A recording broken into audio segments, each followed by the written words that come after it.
Now let's talk about retro couch co-op games on the Nintendo Switch. These are all modern games that look like they could have been made in the 80s or 90s on an 8 or 16-bit console, and they all have a great pixel art style.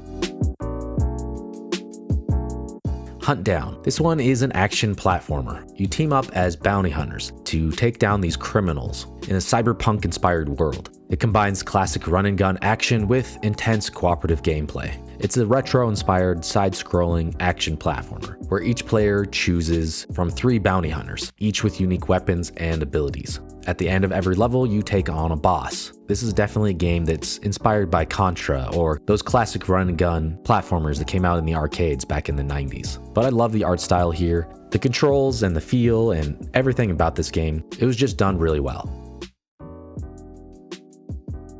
Ninja Saviors: Return of the Warriors. This is a remake of Ninja Warriors that originally came out in the arcades and was ported to the Super Nintendo and the Sega CD. This one has a fresh coat of paint. Everything here is really nice and stylized. It almost looks like it could have come out on the PS1 or the Sega Saturn. Just really great pixel art here. It's kind of like a side-scrolling beat-em-up, but on a single plane, so you just move left to right. You take control of these cybernetic ninjas, battling through waves of enemies and powerful bosses. And I definitely feel like this game is much better than the original. Even though I enjoyed the original, I think this one improves upon it in just about every way. The controls are tight and responsive, and you have these really great combos and special attacks. And there's some replay value. The game has multiple characters to unlock, various difficulty levels, and plenty of challenges to keep players coming back.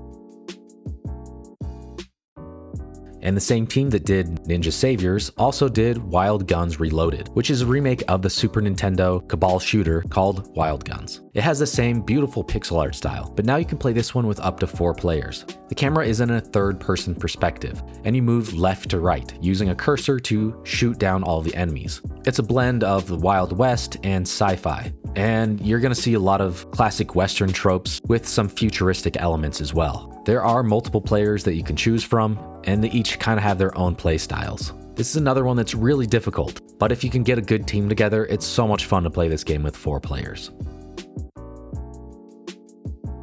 30XX is another game with amazing pixel art. This is pretty much the spiritual successor to the Mega Man series, or Mega Man X specifically, but there is some roguelite elements. I always wanted a co-op Mega Man game, and honestly, this is the closest thing that we've ever had to that. There's super tight controls, the platforming feels great, you could still climb on walls and get power-ups. But like I said, this one is a roguelite, so the levels are all procedurally generated, and same with the items. I'm not always a fan of the roguelite genre, but I think this one was done really well. And this is a sequel to the game 20XX, and that one was very similar, basically inspired by Mega Man. It's a roguelite, but I think this game improved upon it in every single way, especially with the art style.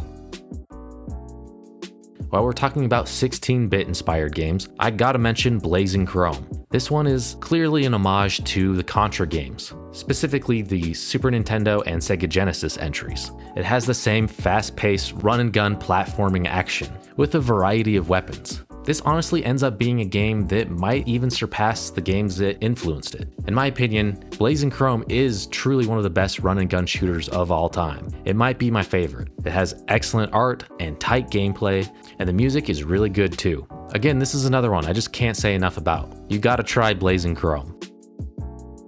Alright, now that you've made it this far into the video, I just wanted to talk about a couple ways that you could support our channel if you wanted to. No pressure or anything. We just recently started doing affiliate links through Amazon, so you could just click our link in the description, basically buy whatever you want with no additional cost, and we'll get a cut of that. And honestly, just subscribing and watching our videos and sharing them, that helps us out a lot too. That's pretty much it. I just wanted to throw that out there. I've never really advertised for that, but I thought I should mention it. And I just wanted to say thank you for everyone that's continued to support this channel. Alright, back to the video. Final Vendetta. Now, this game originally came out on Steam as well as other home consoles, and it's clearly an homage to games like Final Fight and Streets of Rage, but it has that nice polish, games that you would expect to see on the Neo Geo, when a lot of new beat-em-ups are trying to reinvent the wheel and add a bunch of RPG elements and roguelite elements and just pack the game full of different genres. This was a breath of fresh air. It's just a standard beat 'em up. It's just about the combat and solid controls. I love the use of color here. There's a lot of detail in the environments and the characters. This is just an excellent, super polished beat 'em up that's worth trying out.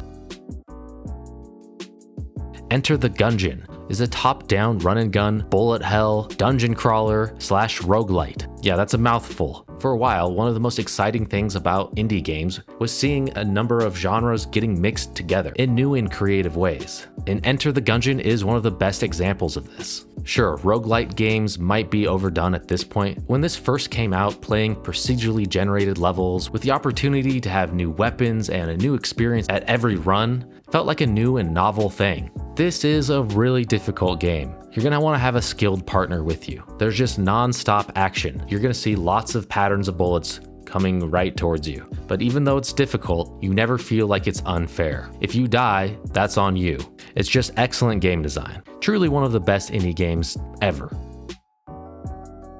Hyper Light Drifter is the perfect mix between Diablo and Zelda-like gameplay. I love the simple pixel art style here. The characters all stand out and are unique, and the environment is just really colorful and with lots of detail. Every area has its own distinct look and feel. This is another game that could be classified as an art game, and it tells a compelling story with zero dialogue. All the information that you learn about the story and lore of this game is told through still images. I felt like that was a unique way of telling the story here. And of course, this game can be played in 2-player co-op. It might not be equal, as the second player is kind of a copy of the first player, but at least he's able to pull off all the same moves as player 1, which makes adding a second player incredibly useful, especially for some of these boss fights. Hyper Light Drifter is truly one of my favorite indie games, and a standout Zelda-like game. If you haven't tried it, definitely give it a chance. Aegis Defenders. This is basically a 2D platformer, but with a fun tower defense mechanic. So basically you and your partner, you're gonna go through the levels. And it has a nice dynamic split screen, where if you're together, it's on one screen. If you separate, it splits up. And that one works really well. It's completely seamless. But once you get to the end of the level, it switches from a basic platformer with some puzzle mechanics into the tower defense part. The goal is to protect the Aegis, which is this powerful artifact. You're gonna get hordes of enemies that come around, so you put up your various items to protect the artifact. I found this game to be really addicting really quick. The game is pretty easy to jump in and play, but the challenge does ramp up pretty quickly as your defense setups become more and more complex. So each level requires different strategies that you're gonna have to think through and plan with your partner. This is just a really unique game, and I'd love to see more games like this. And the final game I want to talk about is Infernax. This is a Metroidvania. It originally came out as a single-player game, but eventually they added a DLC called Do or Die, where they added 2-player co-op gameplay. And this isn't just some afterthought. They really built this version around co-op. They even implemented the second player into the story of the game. It feels like a fully equal co-op experience. One of the things I love about the game is that you each have your own abilities and ways of attacking. Serval throws axes in an arched form, so he's better at hitting aerial enemies. They're coming at you from above. And Alcidor has his mace, so he's better for close combat attacks. This is definitely an homage to 8-bit style Castlevania, but it adds a lot more depth, not only through the story, but the power-ups. So it actually ends up feeling like a mix between 8-bit Castlevania and Symphony of the Night Castlevania. You can upgrade your weapons, get new weapons, power up all of your stats, get new armor. There's so much that you can do here. The game has a really great soundtrack. I also just love the cutscenes and just the overall brutal, violent nature of the game. I love the attention to detail. When you are fighting certain enemies, your character sprites will get covered in blood. This game basically has everything you'd ever want in Metroidvania, and just makes it a really great co-op focused experience. And that's why I think it's truly the best co-op Metroidvania ever made. So there you go, those are 10 of my favorite retro-style couch co-op games on the Nintendo Switch. I know that there are tons more, so which ones are your favorite? Let me know, and thanks for watching.